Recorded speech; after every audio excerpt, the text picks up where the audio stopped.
What if I told you the pan you used for breakfast this morning might actually be leaking invisible chemicals into your food?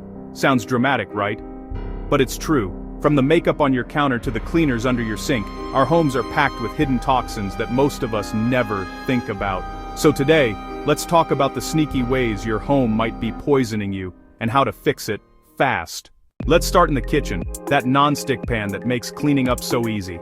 Yeah, that surface is often coated with chemicals called PFAS, known as forever chemicals because they never really go away.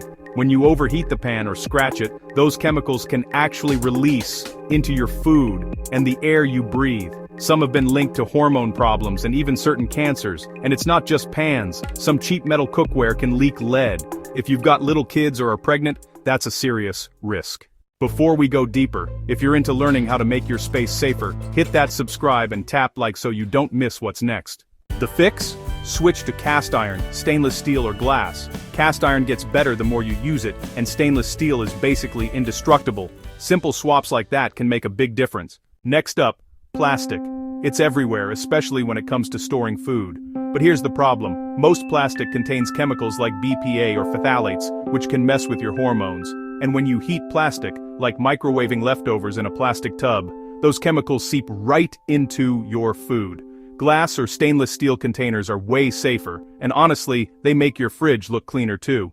Now let's head under the sink. That fresh, clean smell after you finish wiping everything down. It might actually be a bad sign. Most cleaning sprays release VOCs, volatile organic compounds. When you breathe them in, they can cause headaches, nausea, and even long-term damage to your lungs.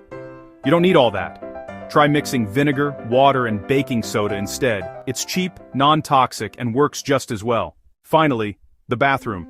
Your shampoo, lotion, or makeup might look innocent, but many contain parabens and phthalates, the same chemicals that disrupt your hormones. They get absorbed straight through your skin. Try choosing products labeled paraben-free or phthalate-free. It's a small label that makes a big difference. I know this might sound overwhelming, but don't stress. Just changing one or two things is already progress. You have control over what comes into your home. So if you found this helpful, smash that like button, hit subscribe, and drop a comment telling me which swap you'll try first. Stay curious, stay safe, and I'll see you in the next one.